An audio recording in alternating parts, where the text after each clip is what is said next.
성경 창세기 16장 1절부터 6절까지를 읽도록 하겠습니다. 아브라함의 아내 사레는 생산치 못하였고 그에게 한 여종이 있으니 애굽 사람이요 이름은 하갈이라. 사레가 아브라함에게 이르되 여호와께서 나의 생산을 허락지 아니하셨으니 원컨대 나의 여종과 동침하라. 내가 혹 그로 말미암아 자녀를 얻을까 하노라 하매 아브라함이 사레의 말을 들으니라.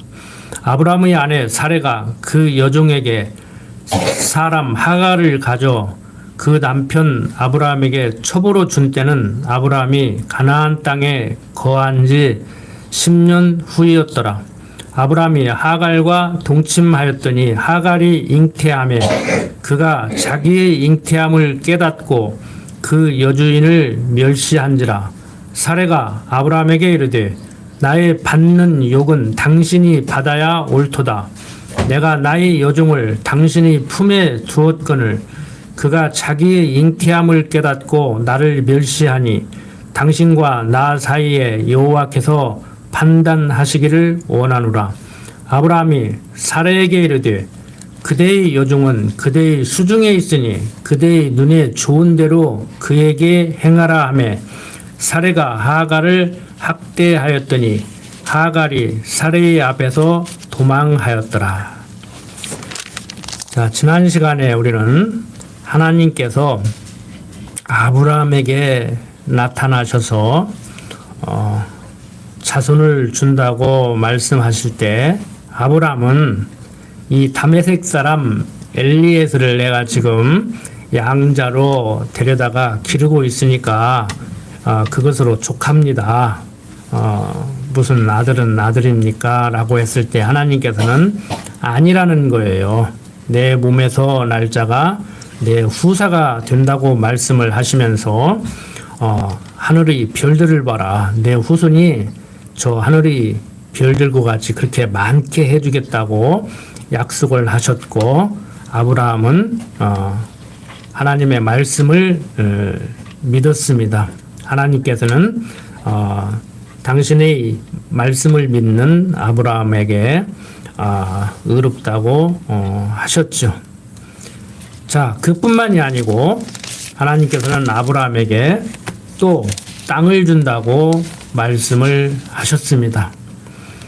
가나안 땅뿐만이 아니고 애굽 강에서부터 그 큰 강 유브라데까지 준다고 말씀을 하셨습니다.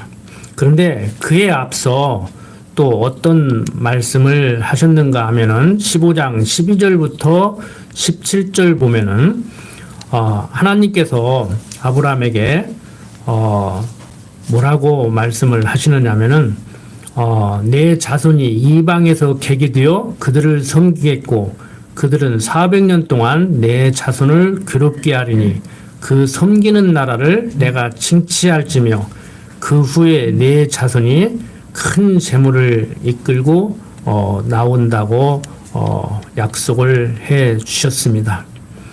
자, 하나님께서 이렇게 아브라함에게 약속을 하는 것은 자손 준다고 하는 것은 그렇다고 하고 또 땅을 준다고 얘기를 하는데 믿을 수가 없는 거 아닙니까? 그래서 믿을 수 없는 아브라함에게 내가 약속대로 너에게 그렇게 해준다 하는 것을 알게 하려고 400년 후에 있을 일까지를 얘기를 해주는 거예요. 그러니까 어떻게 보면은 자, 내일 내가 너에게 무엇을 해줄게 하면은 지금 당장 보여줘야 지금 당장 보여주는 거 보니까 내일 해주겠다는 약속을 믿을 수 있겠구나 하잖아요.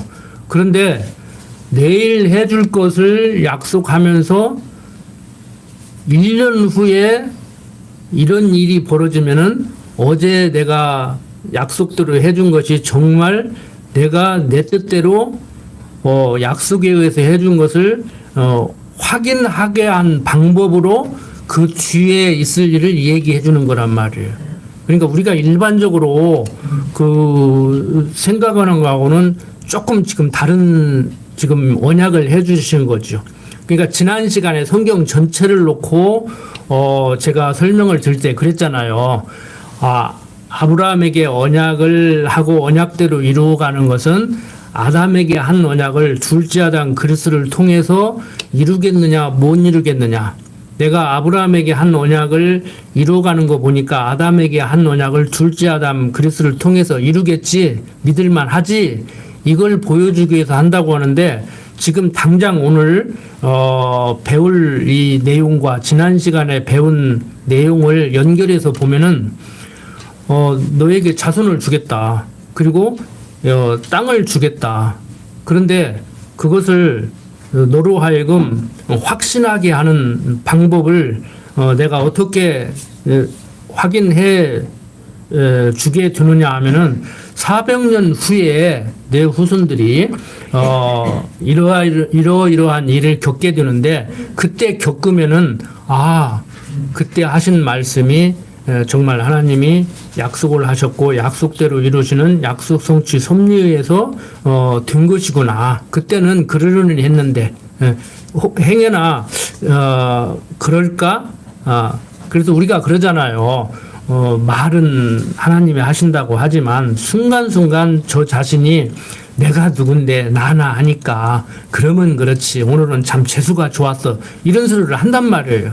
이론적으로 제대로 배우고 20년 30년 신앙생활을 한 저도 순간순간 그렇게 착각을 할 때가 있어요. 그러니까 이 언어라는 것은 생각의 표현이거든요. 내가 어떤 생각을 가지고 있느냐에 따라서 말을 그렇게 하는 거예요.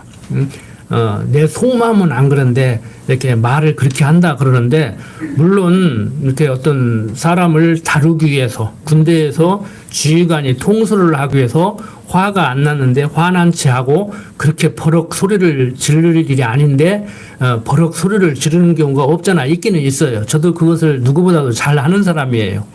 그런데 지금 이 성경에서 말하고 있는 그런 하나님의 언약과 섭리는 인간들이 쇼하기 위해서, 자기 목적을 달성하기 위해서 그렇게 하는 것은 아니란 말이에요.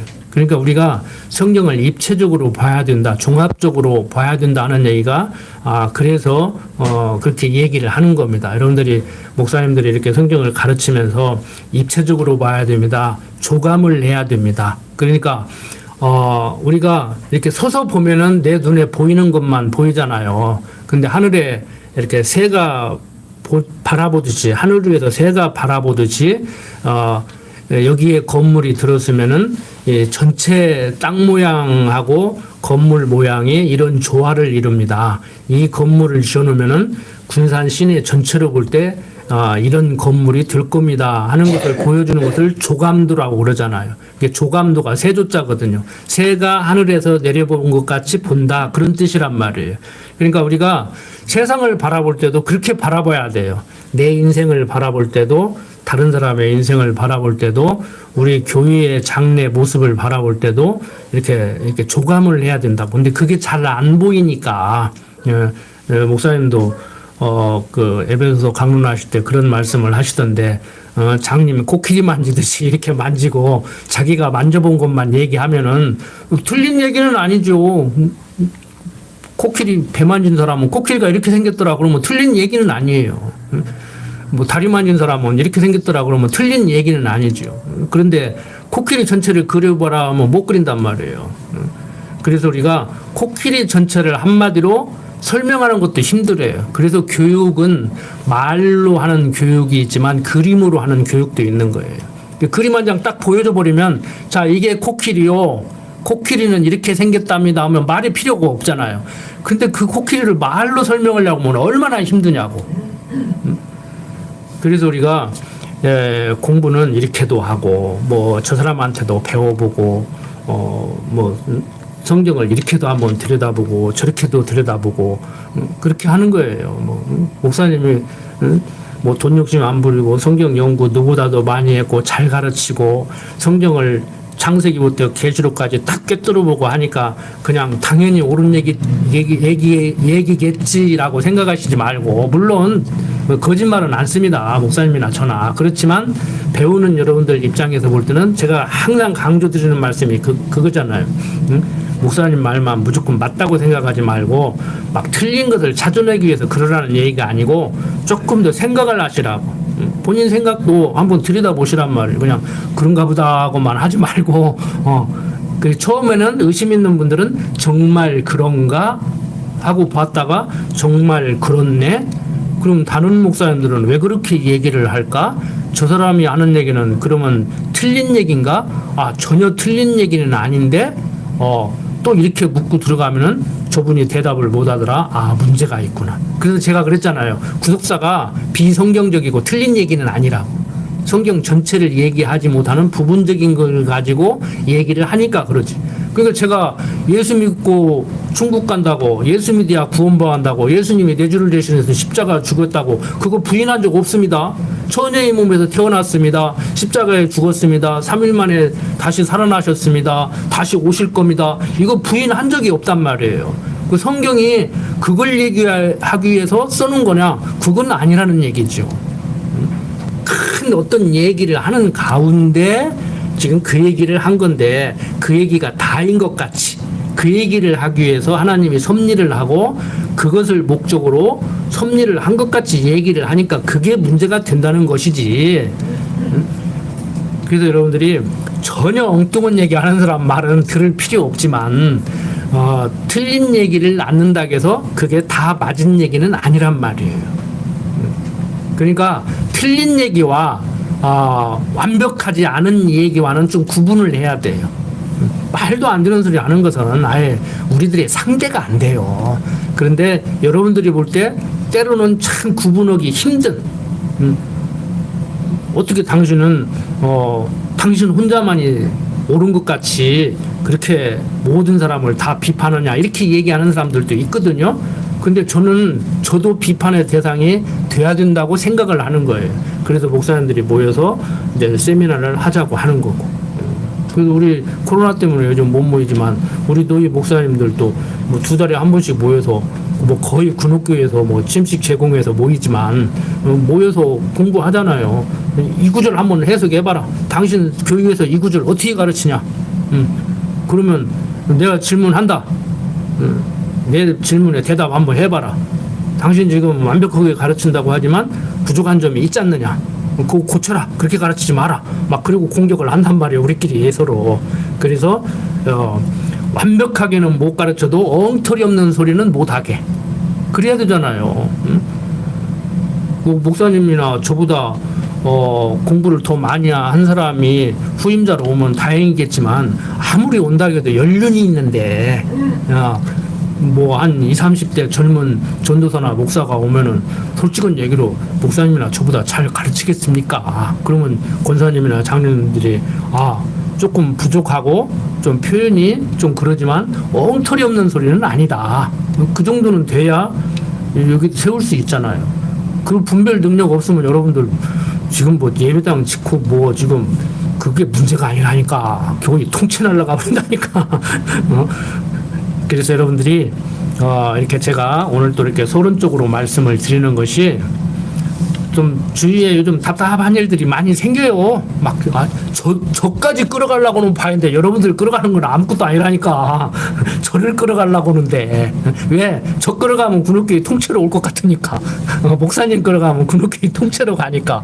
요즘은 이단들이 그렇게 운동합니다. 여러분들 하나 빼가려고 안 해요. 그냥 목사를 끌어가 버리려고 한다. 그러면 통째로 끌려가니까.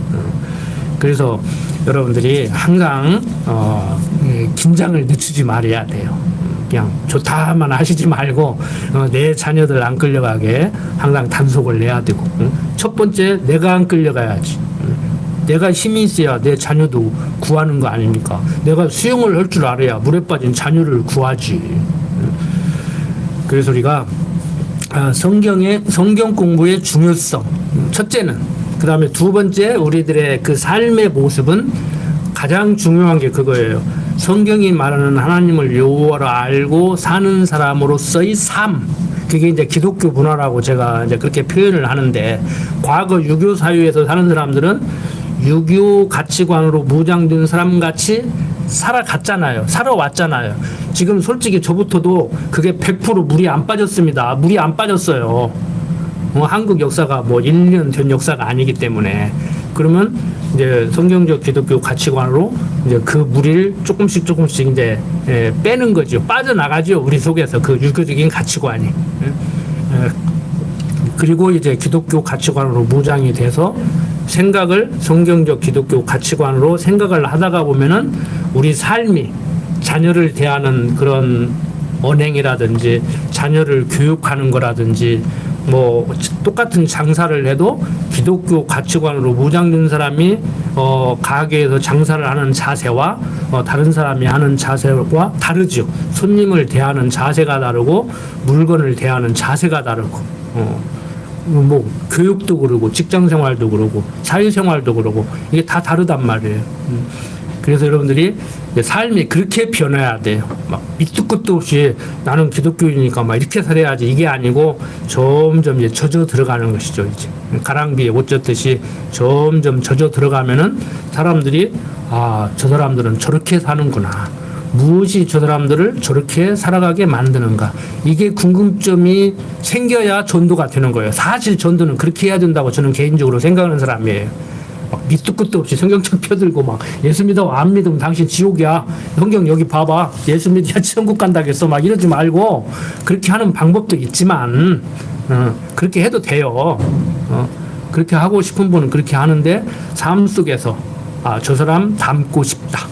나도 저 사람 같이 늙어가고 싶다. 나도 저 사람 같이 가정을 이끌고 싶다. 나도 저 사람 같이 자녀들을 교육하고 싶다. 이게 전파가 되는 것이죠, 이제. 그러면 이제 살살 이제 물 들어간단 말이에요, 이렇게. 저는 그런 아름다운 목표를 생각하고 교회를 꿈꾸고 계속 글도 쓰고 그러는데 뭐 생각으로 기독교 아닌 사람들이 이 접근을 더 잘해요. 기독교인들이 접근을 더 잘했으면 좋겠는데 생각으로 기독교 아닌 사람들이 접근을 더 잘한다고. 왜 갖다 써먹기가 좋거든. 그래서 여러분들이 TV 보면은 뭐 부부 상담, 가족 상담, 뭐 이렇게 뭐 사회복지 이렇게 하는 사람들이 있잖아요. 근데 우리 것이 훨씬 우월합니다. 우리는 사회복지 전공을 하고 대학 가서 공부할 문제가 아니고 사회복지 교수를 가르칠 수 있는 능력이 있는 우리예요. 저만 그런 것이 아니라 여러분들도 충분히 그런 자격이 돼요. 그만큼 우리가 지금 수준이 높다는 거예요. 자, 대단한 공부를 여러분들이 하고 계시다는 거, 또 대단한 여러분들에게 대단한 강의를 하고 있다는 저는 그 자부심을 가지고 지금 이 자리에서 오늘 좀 서론을 길게 했습니다. 자, 이렇게 아브라함에게 이런 이제 언약을 했는데 지금 15장, 16장 내용으로 볼 때 아브라함이 정말 하나님이 약속하더니 약속하신 하나님이 정말 이루셨구나. 확인됐다 하는 것은 언제 가서 알 수 있느냐? 앞으로 창세기를 배워 나가시면 알겠지만 요셉이 애굽에 가서 총리 대신이 된 후에 기근이 들었을 때 요셉으로 인해서 요셉의 아버지 야곱과 그 요셉의 형제들이 애굽으로 70여 명이 다 이주를 해서 거기서 생육하고 번성하고 400년 후에 모세에 의해서 애굽에서 나올 때 그때 가나안 땅에 가서 그때 창세기 15장 내용 우리 조상 아브라함에게 이르시되 너는 정리하라 내 자손이 이방에서 계기되어 그들을 섬기겠고 그러니까 애굽 400년 동안을 얘기하는 거예요. 그들은 400년 동안 내 자손을 괴롭게 하니니 그 섬기는 나라를 내가 징치하며 그 후에 내 자손이 큰 재물을 이끌고 나오리라는 그 언약이 이루어졌을 때 비로소 이게 확인이 되는 거예요. 그러니까 이게 간단한 문제가 아니라고 짧은 시간에 뭐 확증을 얻을 수 있는 문제가 아니란 말이에요. 근데 우리는 이제 성경 전체 내용을 통해서 이런 것을 바라보고 하나님은 그런 분이구나. 그 하나님이 내 인생길을 예비해 놓고 그걸 여호와 이레라고 그러잖아요. 예비해 놓으셨다. 임마누엘. 함께 하시면서 인도하시는 하나님을 임마누엘 하나님이라고 한단 말이에요.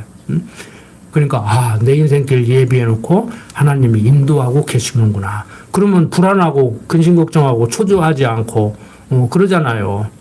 그러니까 여러분들이 불안하고 근심 걱정하고 초조한다는 얘기는 성경이 말하는 하나님을 지금 삶 속에서 구체적으로 귀로 들어서 머리로 인식은 하고 있지만 삶 속에서 인정이 안 된다는 얘기야. 그게 안 된다고 지금 어쩌자는 얘기는 아니에요. 너무 또 기죽지 마세요. 안 된다고 해서. 저도 그게 100%안 되니까. 그래서 우리가 이게 된다는 얘기는 참 감사한 일이고 대단한 것이죠. 근데 사람에 따라서 이렇게 보기에 어느 분은 좀 빨리 되는 것 같이 보이는 분이 있고 어느 분은 그냥 죽을 때가 다 됐는데도 그게 안 되는 분이 있어요. 그리고 또 어떤 분야는 제가 저를 봐도 어떤 분야는 막 이렇게 성숙이 돼가는 것 같고 걱정이 안 되는데 또 어떤 분야에서는 막 그게 잘 안 되는 분야가 있어. 그게 다 사람마다 달라요. 그래서 우리가 사람은 세상적으로 보면은 공평하지 못한 것 같지만 어떤 의미에서는 또 공평하다고 할 수가 있는 거란 말이에요. 그게 성경적이냐 아니냐를 떠나서. 그래서 경험론 자들도 그러잖아요. 세상은 참 공평해. 그래서 뭐가 그렇게 공평하다고 그런가? 세상은 불공평한 건데. 그래서 가만히 들어보면은 누구는 옷 만드는 재주를 줬고 누구는 음식 자르는 재주를 줬고 누구는 농사를 잘 짓고 참 공평하게 그렇게 줬다. 그렇게 얘기하는 사람들이 있더라고요. 이제 그런 차원의 공평이지요. 맞아요. 근데 세상 사람들은 뭘 공평이라고 생각해요? 음식도 잘하고 옷도 잘 만들고 농사도 잘 짓고 그러면 갑이라는 사람도 그러면 을이라는 사람도 똑같이 그래야 되고 그러면 공평하다고 생각을 하는 거야. 근데 그런 공평은 없다고 세상에. 그러니까 경험 없는 자들이 누구는 뭘 잘하고 누구는 뭘 잘하고 다 잘하는 사람 없다. 하나님은 공평하게 이렇게 줬다. 그 정도만 돼도 괜찮아요. 그 정도만 돼도 괜찮아. 근데 성경적 공평은 그런 공평도 아니잖아요. 그냥 그리스도의 지체로서 은사 따라서 살게 하는 그런 차원. 그러니까 우리는 그런 공평은 이 세상에는 없어. 그냥 자기 은사 따라서 하는 거예요. 그냥 각자 자기 은사 따라서. 근데 이제 은사까지라도 세상 사람들이 말하는 공평하게 이렇게 주기를 원하죠. 근데 지금 이제 아브라함에게 이제 그런 걸 가르치는 거예요. 내가 모든 걸 주관한다. 너는 너같이 너답게 살게 한다. 너는 너같이 너답게 살게 한다. 그러니까 그 하나님의 섭리를 어렴풋이 알기 때문에 사람들이 그게 뭔 말인지도 모르고 사용을 해요. 근데 그것을 우리가 이제 잘못 사용하면 사람을 화나게 만들어. 그게 뭔 말이냐면은 사람들이 그러잖아요. 야, 그 강인권이답지 않게 왜 그러냐? 그러면 나다운 게 뭔데요? 이제 그런다고. 그 사람이 생각은 저다운 게 있어. 그러니까 강인권이는 이래야 된다고 생각하는데 그렇지 않으니까 너답지 못하게 왜 그래? 그러면 나다운 게 뭔데요? 이제 그러고 이제 시비한다고 저부터도. 무슨 말인지 아시겠죠? 근데 그런 말 함부로 하면 안 돼요. 그런 말 함부로 하면 안 돼. 참 조심스러운 얘기예요, 그게. 그래서 내가 나다운 것을 아직도 잘 모르겠는데 죽을 때까지 배워가는 건데 함부로 상대방을 향해서 뭐 너답다느니 너답지 못하다느니 그런 말을 쓰면은 그것도 오만하고 교만한 거라고. 그것도 예의에 어긋나는 거라고. 그냥 조용히 우리는 지켜보는 것이죠. 그래서 가장 쉬운 것이 지켜보는 건데 가장 어려운 것이 지켜보는 거예요, 또. 그러죠? 제가 집에서도 그러거든요. 그 쌀뜨기면서 여지 말고 애 밥이나 잘 주고 아프면 병원이나 데리고 가고 그냥 옷이나 헐벗지 않게 입혀. 그냥 성적표도 하지 말고 공부하라 소리도 하지 말고 그냥 내버려 두어. 그러는데 지켜보는 것이 제일 힘들어. 지켜보는 것이. 잔소리라도 하고 막 해야지. 편하지. 근데 우리 목회자 입장에서도 그래요. 여러분들을 잘 지켜보고 성경이나 잘 가르쳐야 되는데 빨리 커서 뭐 좀 했으면 좋겠는데 안 하니까 답답하고 막 그럴 때가 있다고 솔직한 얘기로. 그래서 여러분들이 성경을 공부해 나가면서 이렇게 이제 그런 훈련도 우리가 하는 것이죠. 이제 그래서 그것을 경건의 연습이라고 그러잖아요. 경건의 연습. 누구를 가르친다기보다 내 스스로가 하나님에 대해서 배우고 그 연습을 계속 하는 것이죠. 이제. 그래서 인간 세상에서 경 없는 자들을 함부로 무시하면 안 되고 교회 안에서도 마찬가지예요. 나이 드신 권사님들, 장로님들, 집사님들 그 경륜을 무시하면 못 온다고. 왜? 훈련을 우리보다 젊은 사람보다 많이 한 분들이니까. 자 어떻든 간에 아브라함에게 앞에서 계속 약속을 해줬고 또 애굽으로 가서 아내를 빼앗을까봐, 아내를 빼앗기 위해서 자기를 죽일까봐 거짓말을 했다가 애굽 왕으로부터 책망을 듣고 다시 가나안 땅으로 온 이 아브라함 아닙니까? 그리고 조카 롯을 또 찾아오고 멜기세덱으로부터 축복을 받은 아브라함 아닙니까? 그리고 다메섹 사람 엘리에셀을 데려다가 양자로 기르고 있는데 아들을 준다고 하니까 또 믿었어요. 그러니까 하나님이 또 그것을 의로 여겨주셨고, 그리고 또 이런 약속까지 하면서 400년 지나고 보면은 내가 한 약속이 틀림없이 이루어진다는 것을 이제 확인하게 될 것이다. 그래서 아직 400년이 비록 안 돼서 확증을 못 받았다고 선치더라도 좀 믿음이 자랐으면은 지금 제 믿음 같으면 이러지 않을 것 같아요. 그런데 아브라함이 또 큰 실수를 합니다. 물론 아브라함의 입장에서 보면 남자 입장이니까 남자 중심적인 사고를 하면은 내 몸에서 난다고 했으니까 여자는 사라가 아니어도 괜찮을 수 있잖아요. 좀 여자분들 기분 나쁠는지 모르지만 아브라함에게 후손이 있다고 했는데 아브라함 입장에서는 뭐 그 상대 여자야 지금 본처인 사라가 아니어도 뭐 가능할 수 있단 말이에요. 근데 또 아내인 사라 입장에서 볼 때도 우리 남편 아브라함에게 아들을 준다고 한 것은 한 것이고 아무리 와도 내가 애를 못 낳아. 그러니까 자기 몸중 하가를 주는 거예요. 인간적으로 볼 때 할 수 있는 일이잖아요. 참 아브라함 입장에서 볼 때 사례가 얼마나 고맙고 아들 준다고 하는 하나님도 참 고맙고 그래서 방법이 이런가 보다 하고 아브라함이 동의를 해버린다고. 참 사례도 대단해. 우리 속담에 씨앗 보면 부처님도 돌아온다는 건데 아무리 일부 다처 사유지만 사례도 참 대단한 여인이에요. 어떻든 간에 그래서 아들을 낳았어요. 근데 그 아들이 누구예요? 바로 여러분들이 잘 알고 있는 하갈입니다. 자, 본처 사례의 몸에서는 아이가 태어나지 않고, 자, 그것도 딸도 아니고 아들을 낳아버렸네, 하갈이. 그러니까 얼마나 목에 힘들어가겠어. 이제 본처 밀어내는 거지. 그러니까 사례 입장에서는 아브라함에게 하나님이 당신에게 자녀 준다고 했는데 나는 못 낳을 것 같고 당신에게 아들을 낳게 하려고 내 몸중 하갈을 주서 낳는데 참 하갈도 고마워하고 아브라함도 고마워해야 될 입장인데 하갈이 자기 몸에서 애를 낳고 보니까 본처 사례를 이제 무시하고 이제 함부로 대한단 말이에요. 그러니까 이제 사례가 아브라함에게 원정을 하는 것이지 이제.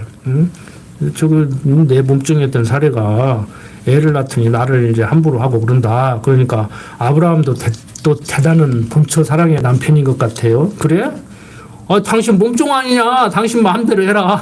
혼주금을 내든지 마음대로 해라. 그리고 본처 대우를 또 해준단 말이에요. 인간적으로. 그래서 6절 아브라함이 사라에게 이르되 그대의 여종은 그대의 수중에 있으니 그대의 눈에 좋은 대로 그에게 행하라 하며 사라가 하갈을 학대하였더니 하갈이 사레의 앞에서 도망하였더라. 그러니까 또 사레 못된 여자 하지 말고 아브라함에게 주어서 애 낳게 할 때는 언제고 또 이렇게 생각하실 문제가 아니고 조금 전에 말씀드렸잖아요. 그 고마워해도 시원찮은데 자기를 학대하니까 이제 같이 맞서는 것이죠. 그래서 쫓아내버렸어. 자, 쫓아낸 것까지는 좋은데 어떤 일이 벌어져요? 하나님께서 그 하갈과 하갈에게서 난 이스마엘을 또 보호하시는 하나님이시란 말이에요. 그러니까 아브라함과 사레만 보호하는 것이 아니고 하갈과 이스마엘도 보호하시는 하나님. 그게 무슨 얘기냐? 조금 너무 먼 얘기를 끌어오는 것 같지만 하나님의 백성 우리만 보호하는 것이 아니고 우리를 공격하는 악한 도구로 사용하는 마귀 자식들도 보호한다니까. 천사도 사단도 하나님이 지으신 영물이에요. 그래서 유명한 네덜란드 화란 자유대학을 설립한 그 아브라함 카이퍼라는 사람도 천사만 하나님의 피조물이 아니고 사단도 하나님의 피조물이다. 다 하나님이 피조해서 만든 영물들이다. 근데 천사는 선한 도구로 사용하고 사단은 악한 도구로 사용할 뿐이지 사단은 하나님과 맞서는 존재가 아니라고 얘기를 했단 말이에요. 물론 그 사람이 그렇게 얘기를 해서 뭐 유명한 학자가 얘기하기 때문에 뭐 성경을 정당화시킬 수 있는 것은 아니지만 근데 우리보다 똑똑한 사람들도 그렇게 얘기를 한다고. 그런데 성경을 성경대로 가르쳐주면 이상하게 가르친다고 한단 말이에요. 지금도. 그렇지는 않아요. 그래서 우리가 똑똑한 것이지 뭐 천사장 루시퍼가 뭐 하늘의 성가대장이었는데 뭐 쫓겨나가지고 지상이 와서 사단이 돼서 하나님 일에 방해한다. 그래서 하나님은 사단 때문에 아주 골머리가 아프다. 아니 하나님이 지지 않고 천사장 루시퍼가 떨어져서 지상에서 사단 노릇을 한다고 해도 그렇지 하나님이 그거 하나 어떻게 단칼로 해결 못하는 분이냐고. 예수님을 잡으러 왔을 때 예수님도 그랬잖아요. 베드로가 칼을 빼들고 대제사장 말구의 귀를 빼면서 절대 우리 주님 못 잡아간다고 하니까 야 베드로야 내가 12영이다 저들은 천사를 보내서 그거 하나 내가 못 막아서 내가 지금 잡혀가는 줄 알고 그러냐. 너는 그거 사단의 생각이야. 그 쌀뜨는 생각하지 말고 비켜. 나 잡혀가야 돼. 나 죽으려고 왔어. 나 간다고 할 때 어딘지도 모르고 죽을지언정 따라간다고 하더니 이제 와가지고 뭐 못 가게 그 쌀뜨금 더 주마. 네 생각은 사단의 생각이야. 하나님의 생각은 나 십자가에 죽어야 돼. 하나님이 나 십자가에 죽게 하려고 보냈어. 비켜. 그런단 말이에요. 그래서 우리가 성경 전체를 아는 우리들의 입장에서 볼 때는 별것이 아닌 것 같지만 지금도 선악은 대립관계. 하나님은 사단 때문에 아주 골머리를 아파하는 분 정도로 여긴단 말이에요. 절대 그렇지 않습니다.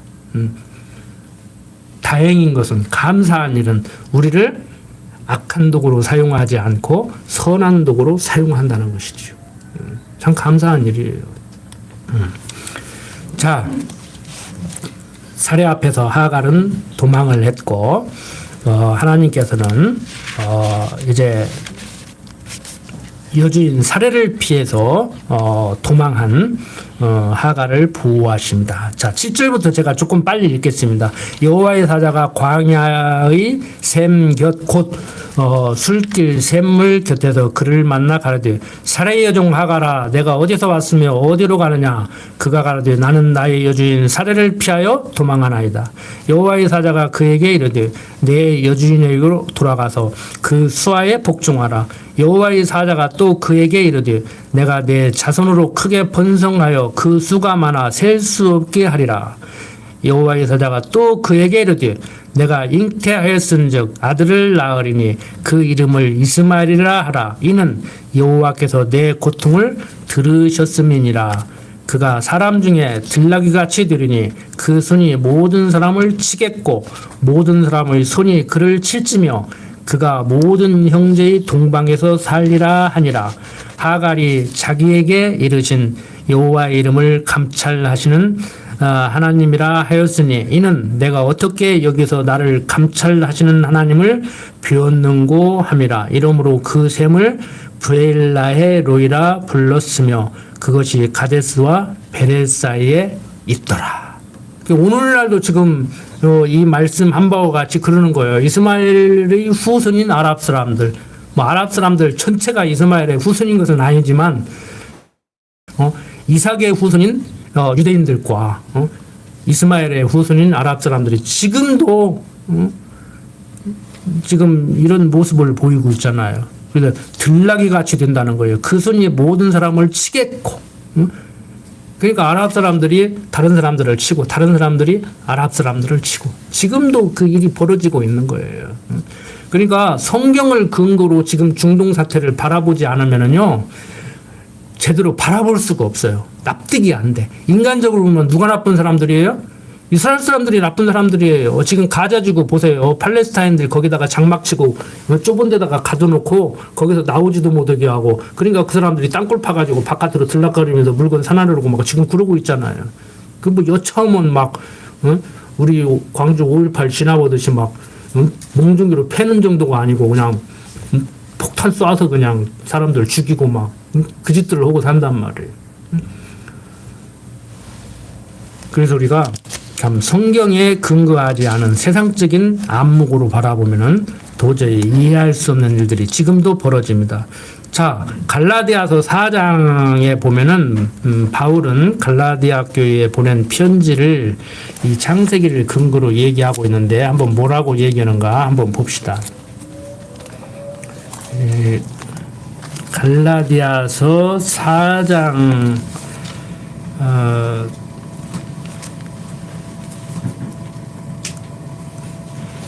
21절 봅시다.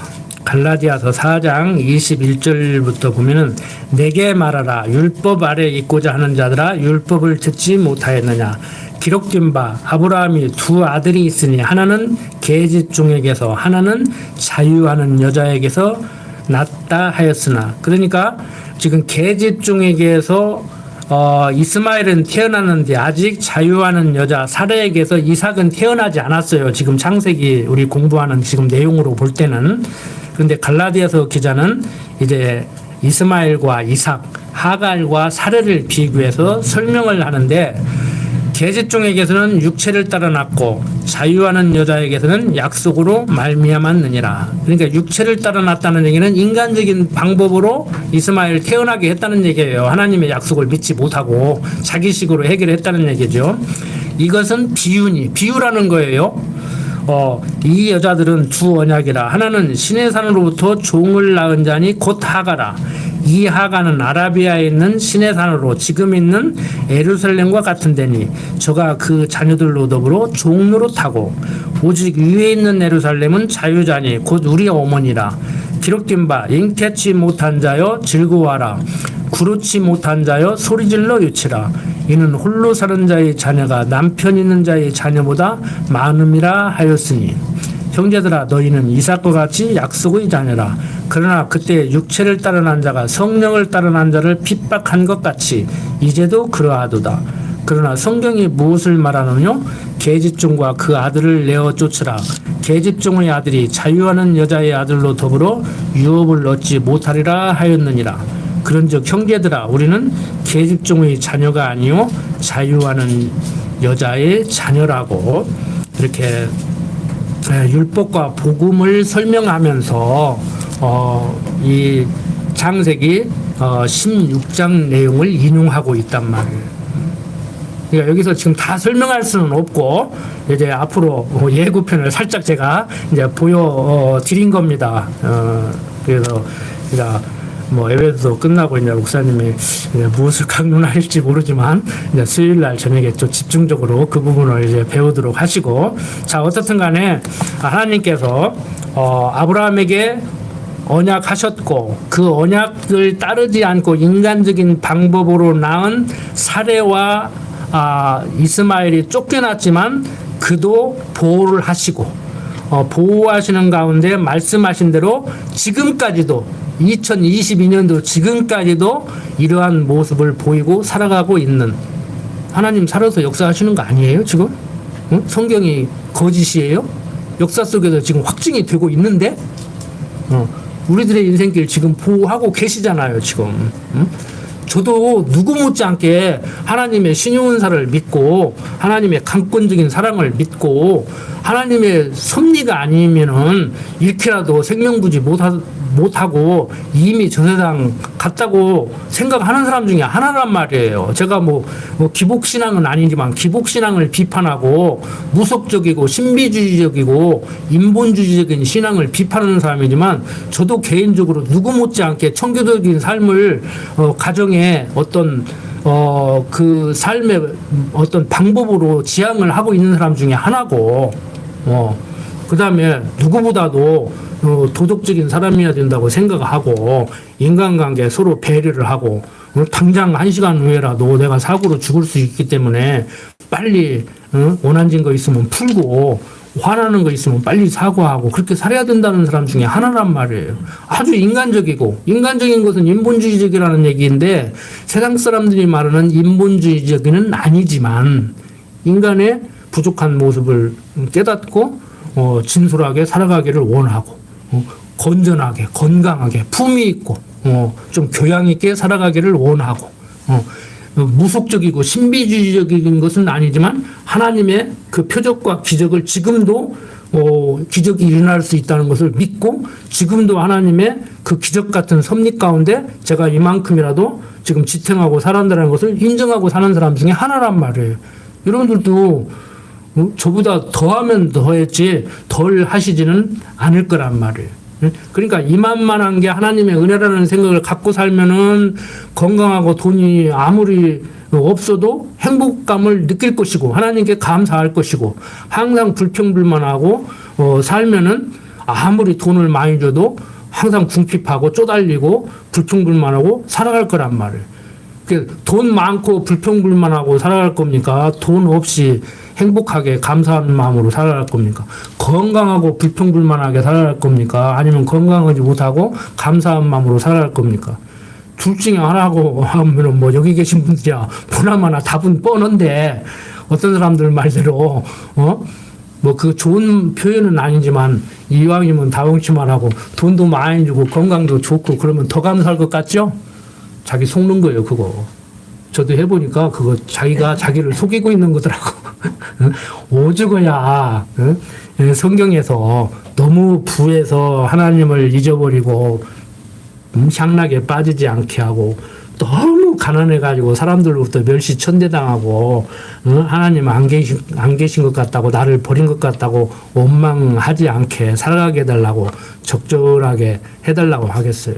근데 하나님은 뭐라고 해요? 내가 그렇게 기도하기도 전에 이미 먹을 것, 쓸 것, 입을 것을 적절하게 주시는 하나님이라고 하잖아요. 근데 적절하게 하나님은 지금 주셨는데 저부터도 지금 적절하게 줬다고 생각을 안 하니까 그게 문제가 되는 거야. 항상 부족하면 부족했지 적절하게 줬다 넘친다고 하는 사람은 거의 없어요. 그래서 이게 쉽지 않은 거라는 게, 그래서 계속 아무리 제가 성경을 잘 가르쳐 드려도 계속 생각을 해보시라는 얘기야. 응? 그 말이 맞은 얘기인데 공감이 되는지. 응? 그러니까 너 말은 잘하지만 너는 인정 못한다 이렇게 생각하시지 말고 저 너무 바라보시지 말고, 강호사가 100% 옳은 소리를 했는데 내가 진짜 그걸 제대로 받아들이고 있는가? 그게 안 되면 주여 주시옵소서 그건 해도 돼요. 안 줄 때 안 줄망정 그건 달라고 해도 돼. 왜 아무개 집사는 나보다도 돈이 없는데 더 행복한 것 같은데, 누가 봐도 나는 지금 저 사람보다 돈도 많고 건강이 좋은 것 같은데 왜 저 사람보다 내가 행복하지 못한 것 같냐? 하나님 나도 저 사람 같이 좀 만들어 주시오. 이런 기도를 해도 된다니까. 무슨 말씀인지 알겠죠?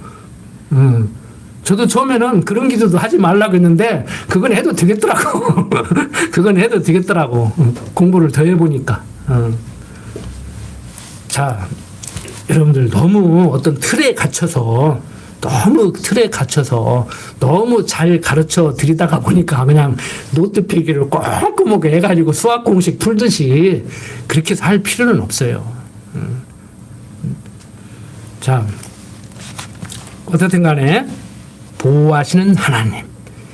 하갈도 보호하는데 이스마엘도 보호하는데 우리 보호 않겠습니까? 당연히 사례 보호하고 나중에 태어날 이삭 보호하지요. 자, 15절 보면은 하갈이 아브라함의 아들을 낳음에 하갈이 아브라함이 낳은 아들을 이름하여 이스마엘이라 하였더라. 하갈이 아브라함에게 이스마엘을 낳을 때 아브라함이 86세였더라.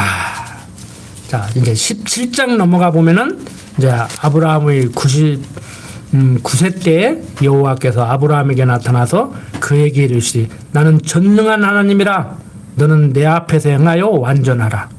내가 내 언약을 나와 너 사이에 세워 너로 심히 번성케 하리라 하시니 아브라함이 엎드린데 하나님이 또 그에게 일러 가라사대 내가 너와 내 언약을 세우니 너는 열국의 아비가 될지라.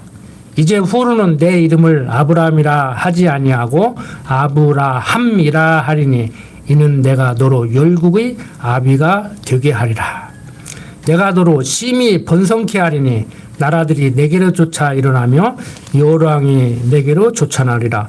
내가 내 언약을 나와 너와 내 대대 후손의 사이에 세워서 영원한 언약을 삼고 너와 내 후손의 하나님이 되리라. 내가 너와 내 후손에게 너희 우구하는 이 땅 곧 가나안 일경으로 주어 영원한 기업이 되게 하고 나는 그들이 하나님이 되리라. 하나님이 또 아브라함에게 이르시되 그런즉 너는 내 언약을 지키고 내 후손도 대대로 지키라. 너희 중 남자는 다 할례를 받으라. 이것이 나와 너희와 너희 후손 사이에 지킬 내 언약이니라. 너희는 양피를 베어라. 이것이 나와 너희 사이의 언약의 표징이니라. 대대로 남자는 집에서 난 자나 혹 너희 자손이 아니오 이방 사람에게서 돈으로 산 자를 물어나고 난 지 8일 만에 할례를 받을 것이라. 너희 집에서 난 자든지 너희 돈으로 산 자든지 할례를 받아야 하리니 이에 내 언약이 너희 살에 있어 영원한 언약이 되려니와 할례를 받지 아니한 남자 곧 그 양피를 베지 아니한 자는 백성 중에서 끊어지리니 그가 내 언약을 배반하였음이니라. 자, 아브라함이 하나님께서 이렇게 언약을 해줬음에도 불구하고 처음에는 믿는 것 같더니 금방 또 잊어버리고 엉뚱한 짓 하고 그러니까 이제 몸에 그 징표를 둬서 하나님의 언약을 잊지 않게 하려고 하는 그 섭리 가운데 할례를 이제 행하게 하는 거예요. 15절 보면은 하나님이 또 아브라함에게 이르시되 내 안에 사례는 이름을 사례라 하지 말고 그 이름을 사라라 하라. 그러니까 이름까지 바꿔줘 가면서 제발 너 잊지 좀 말아라. 확실히 기억 좀 해라 하는 거예요. 내가 그에게 복을 주어 그로 내게 아들을 낳아주게 하며 내가 그에게 복을 주어 그로 열국의 어미가 되게 하리니 민족의 요랑이 그에게서 나니라. 그러니까 사례가 다른 생각을 하고 몸종 하갈을 줘서 이스마엘을 낳게 하고 하갈이 아들 낳았다고 사례를 괄시하니까 쫓아내버렸잖아요. 그러니까 하나님이 너 아브라함한테 애 준다고 하니까 네 몸에서는 못 나고 하갈 줘서 나면은 될 줄 알고 그러고 겨우 한다는 짓이 쫓아내? 네 몸에서 준다고 살찌금 짓 좀 하지 말라고 다시 언약을 해주는 거예요. 응? 뭐 말 잘 들으니까 언약을 해주고 언약을 믿으니까 이뤄주고가 아니고 언약을 해주고 못 믿는데 지켜주고 못 믿는 가운데 하나님이 언약을 지켜주니까 믿고 믿음의 행동을 하게 만드는 하나님이란 말을. 그 순서가 완전히 다르죠. 응? 자, 아브라함이 엎드려 웃으며 심중에 이르되 100세 된 사람이 어찌 자식을 낳을까? 사라는 90세니 어찌 생산하리요? 하고 안 믿어 지금도. 얼마나 황당한 소리를 너무 웃겼어요. 이거 비웃는 거예요. 하나님 지금 그게 말씀이라고 하십니까? 그게 말이 됩니까? 그러면 내가 믿을 수 있겠습니까? 내 나이가 몇이요? 내 아내 나이가 몇이고 그런 소리 좀 그만하시고 이제 이렇게 나오는 거지. 성경에 다 써놓지는 않았지만 심중에 그렇지 않았겠습니까? 응? 이거 기분 나쁜 거거든. 이거 인간이 뭔 말하는데 피식 웃으면 얼마나 기분 나빠요 그거. 근데 하나님이 말하는데 웃어? 죽으려고. 자, 아브라함이 이 하나님께 고하되 이스마엘이는 하나님 앞에 살기를 원하나이다. 하나님이 가라되 아니라 네 아내 사라가 정녕 내게 아들을 낳으리니 너는 그 이름을 이삭이라 하라. 이름까지 지어주네? 아직 낳지도 않았는데 내가 그와 내 언약을 세우리니 그의 후손에게 영원한 언약이 되리라고 말씀을 하고 있습니다. 자, 하나님이 이렇게 언약을 하고 약속대로 이루어 가시는 섭리를 우리는 보고 있습니다. 자, 20절 보면 이스마엘에게 이르러는 내가 내 말을 들었나니 내가 그에게 복을 주어 생육이 중다 하여 크게 번성케 할지라. 그가 12방백을 낳으리니 내가 그로 큰 나라가 되게 하려니와 내 언약은 내가 명년 이 기한에 사라가 내게 낳을 이삭과 세우리라. 하나님이 아브라함과 말씀을 마치시고 그를 떠나 올라가셨더라. 이에 아브라함이 하나님이 자기에게 말씀하신 대로 이날에 그 아들 이스마엘과 집에서 생장한 모든 자와 돈으로 산 모든 자 곧 아브라함의 집사람 중 모든 남자를 데려다가 그 양피를 베었으니 아브라함이 그 양피를 벤 때는 99세이었고 그 아들 이스마엘이 그 양피를 벤 때는 13세이었더라. 당일에 아브라함과 그 아들 이스마엘이 할례를 받았고 그 집의 모든 남자 곧 집에서 생장한 자와 돈으로 이방 사람에게서 사온 자가 다 그와 함께 할례를 받았더라. 요즘 한국에 이슬람교 막 들어오죠. 이슬람 나라에서 장학금 받은 교수들이 이슬람을 좋게 얘기하고 지금 이슬람 성전이 곳곳에 웅장하게 지금 세워지고 있습니다. 놀라운 사실, 한국교회 목사들의 40% 이상이 이 이슬람을 좋게 평가하고 있다는 거예요. 기독교의 한 부류로 인정하고 있다는 거예요. 왜? 보세요. 이스마엘 할례 받았어요. 아브라함의 자식이에요. 이삭은 적자고 본처에서 났고 이스마엘은 사레의 몸종 하갈에게서 났어요. 이삭 태어나기도 전에 이스마엘 할례 받아버렸네. 그러니까 지금 중동의 아랍인들 이슬람 교도들이 자기들의 하나님을 누구라고 얘기해요? 성경이 얘기하는 이 여호와라는 거예요. 그런데 아랍어로 알라라는 거예요. 그러니까 우리도 아브라함의 후손이다. 아브라함이 우리 조상이다. 그리고 너희들이 생각하고 있는 이삭 우리 이복 형제야. 그러니까 너희들 신 우리 신 같은 하나님 성김에서 형제면서 아니 우리를 서자라고 그렇게 괄시하냐? 그러니까 한국 기독교인들은 옛날 조선시대 때 양반 가문의 적자가 아버지를 아버지라고 부르지 못하는 홍길동 정도로 생각하고 있는 거예요 지금. 그러니까 시대가 바뀌어가지고 이제 홍길동 시대는 언제적 얘기인데 아직도 서자 적자 찾고 있냐, 우리는 형제야 이러고 있는 거예요 지금. 놀랍게도 40% 이상이 그러고 있다는 거예요. 그러면 아니라고 하는 사람들은 얼마나 성경적으로 근거를 대서 아니라고 하는가? 내가 그 세미나에 가보니까 제대로 말을 못해. 그건 다음에 시간이 있을 때 집중적으로 한번 제가 특강을 해드릴게요. 과연 우리는 유대교와 천주교와 개신교와 어떻게 다른가? 그리고 이슬람교와는 어떻게 다른가? 분명히 창세기 16장, 17장 내용을 보니까 아브라함이 조상이고 그 후손이 이스마엘이고 이스마엘의 후손들이 이슬람 교도들이고 사레의 몸에서 태어난 이삭이 적자고 그게 바로 정통 기독교라고 하는데 아랍 종교인 이스마엘 종교와 개신교인 정통 우리 기독교는 어떻게 다른가? 그들을 어떻게 바라봐야 될 것인가? 근데 놀라운 얘기가 목사님들 세미나 하는데 가보니까 성부, 성자, 성령, 하나님, 삼위일체 하나님 중에 삼위일체로만 다르다는 거예요. 삼위일체로만 다르다는 거예요. 그런데 지금 삼위일체로만 다르다고 하는 사람들이 또 있죠? 한국에? 요즘 많은 사람들을 막 기존교회에서 빼가는 사람들 있잖아요. 응? 그래서 그 사람들은 성부 하나님, 성자 하나님 얘기하고 성령 하나님은 얘기 안 해. 자기가 보혜사 성령이래. 참 감람나무래. 이 머시기. 그래서 자기가 메시아래. 그게 자기를 믿어야 된다는 거예요. 우리는 저 믿으라고 않잖아요.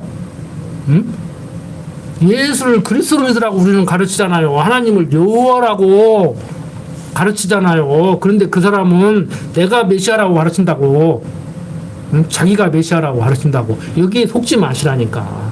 정통 기독교는 성경은 하나님은 여호와다. 예수는 그리스도다. 하나님이 여호와심을 알게 하기 위해서 그리스도를 보낸다고 약속하고 약속대로 예수를 그리스도로 보냈다. 그러니까 하나님이 여호와 되심을 예수가 그리스도심을 가르치면 그래도 성경의 큰 이 범주에서 크게 벗어나지 않은 사람들이에요. 그래서 이제 복음주의자들까지라도 모여서 성경이 하나님 말씀인 거 인정하고 주님이 가르치신 기도를 우리들의 기도로 인정하고 사도신경을 우리들의 신앙 고백으로 인정하면 다 같은 편이라고 하자 이러고 나오는 거예요. 근데 우리는 그 사람들을 지금 문제가 있다고 지금 분석을 하고 성경을 이렇게 가르쳐야 된다고 얘기를 하는 것이죠. 그러니까 정말 우리들이 경계해야 될 사람들은 아무개가 메시아라고는 그런 데 가지 않는 것은 말할 필요도 없고 안 가면 죽인다고 해도 가지 말아야 돼. 그냥 죽는 게 나아 차라리. 거기는 가지 말아야 되고 다 우리는 같은 편이다. 그게 에큐메니칼 운동이에요. 에반겔리온이라고 하는 거예요. 그게 복음주의라고 하는 거예요. 근데 우리는 복음주의 아닙니다. 우리는 리폼드 시오리, 개혁신학, 리폼한다고 그러잖아요. 그러니까 아무리 지금 입고 있는 옷이 좋은 옷이고 내 몸에 맞아도 이건 아니다. 좀 고칠 필요가 있다 그러면 고쳐야 돼요. 지금까지 여러분들이 성경을 아무리 잘 가르치셔서 이단에 빠지지 않았다고 하더라도 아닙니다. 성경이 말하는 하나님은 타락한 인간 구원하는 데 목적을 두고 섭리하는 분이 아닙니다. 약속하고 약속대로 이루는 섭리 가운데 당신이 여호와심을 알게 하기 위해서 그리스도를 약속하고 약속대로 예수를 그리스도로 보내서 우리를 구원하셨습니다. 예수가 메시아라는 말 틀린 말 아닙니다. 맞습니다. 하나님이 우리를 구원하시기 위해서 메시아를 보낸 거 맞습니다. 그렇지만 그것을 목적으로 섭리하시는 하나님은 아니라는 겁니다. 라는 말에 여러분들이 맞아 하고 동의를 해야 이제 우리 식구가 되는 것이죠. 이제 믿는 것과 아는 것이 하나 되는 것이지. 응? 여러분들 한번 생각해 보세요. 상식적으로. 하나님이 타락한 인간 구원하기 위해 섭리를 목적을 두고 섭리를 했다고 하면 다 구원받았는데 매주 교회 나올 필요 뭐 있어. 그냥 절에 다니는 사람들 같이 4월 초파일날 한 번이나 가고 뭔 일 있을 때 한두 번 가고 말아버리지. 그런데 성경을 꾸준히 배우잖아요. 왜? 지식적으로 배우고 지식적으로 머리에 담아둔 것만으로 해결되는 것이 아니고 성도의 교제를 통해서 그것을 확인해 나가고 경건의 연습을 해 나가고 그리고 소가 되새김질하듯이 매주일 나와서 정말 그러한가 생각나고 그래서 말씀이 생각나게 하는 우리 심령과 골수를 쪼개기까지 하는 살아서 운동력이 있는 그 말씀 때문에 그 말씀이 우리들의 일용할 양식이 돼야 되기 때문에 그거 드시려고 오잖아요. 어떤 우리 교인이 아닌데 어떤 사람이 인터넷에다가 그 베트남 사람이에요. 목사님 오늘 말씀 잘 먹었습니다. 그렇게 댓글을 달아놨더라고. 내가 깜짝 놀랐어. 목사님 말씀 잘 먹었다는 거야. 그래서 내가 아이고 얼마나 감사한지. 그래서 항상 듣고 있습니다. 이렇게 연락이 왔더라고. 감사한 일이에요. 제가 한국말 열심히 가르쳐줬더니 성경을 열심히 공부해. 얼마나 감사한 일이야. 15년 걸려서 15년. 15년 되니까 조금 알아듣더라고.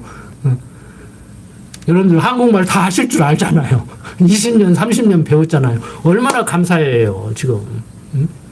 다 아멘 하셨죠? 크게 입으로는 아니지만 속으로 아멘 하셨죠? 이 감사한 일이에요.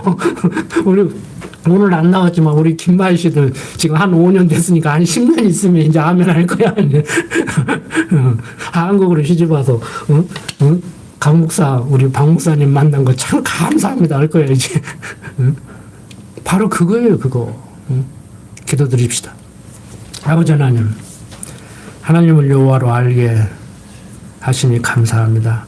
예수를 그리스도로 믿고 살아가는 삶으로 인도하셔서 정말 감사합니다.